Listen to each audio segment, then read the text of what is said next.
Good morning and welcome to our Sunday meeting. This lodge, as many of the ULTs, meet on Sundays. So the hour is kept all over the world today. Ours is at 11 a.m. and we meet at 4865 Cordell Avenue, Suite 230, Bethesda.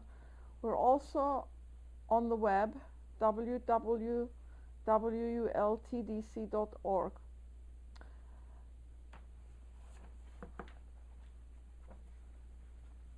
The Theosophical movement was once again given an impetus in the 19th century. As you're all aware, the wisdom of the ages is always in the world, but according to the environment and what it can bear, it is either openly promulgated or it goes underground and it becomes forgotten to the majority of men.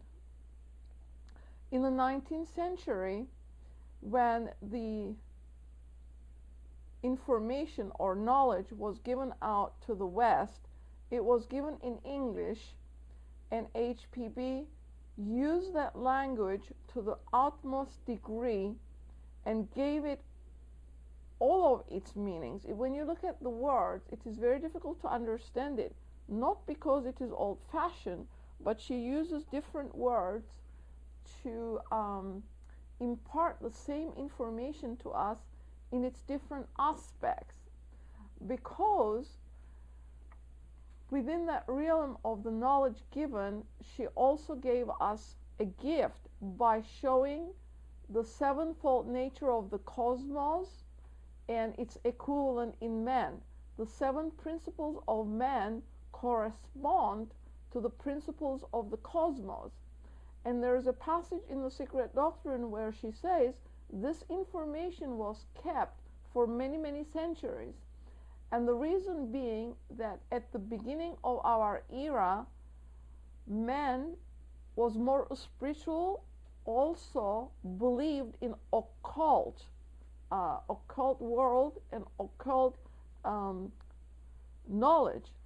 And she said to give it to such a community where the people were starting downward with their morality, it would have been tremendously dangerous, because she tells us the higher realms give man tremendous power.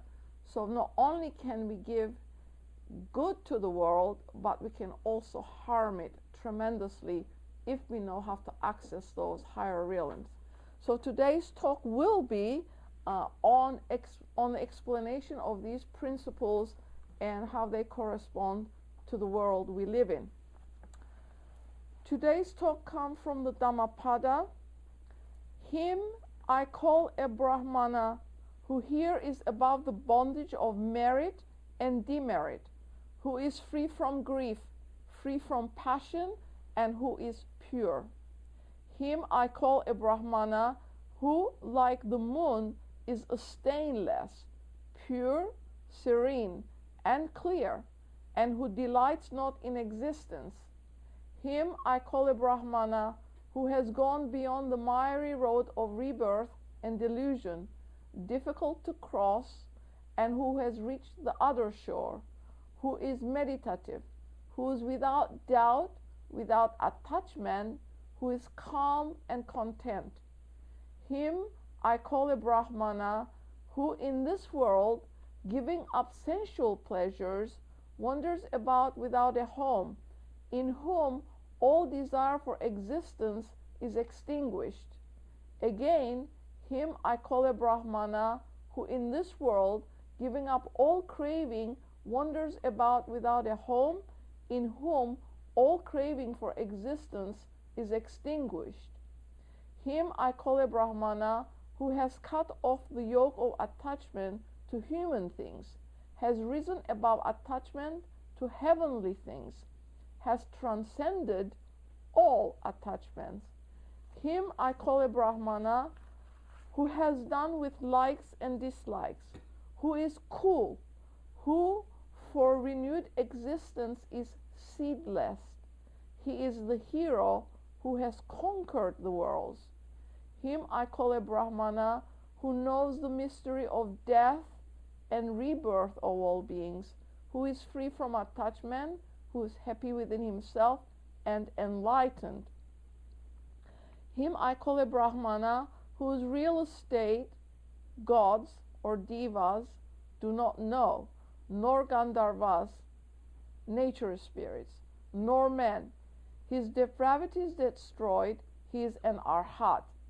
Him I call a Brahmana who has nothing of his own pertaining to the past, the present, and the future, who is possessionless and detached.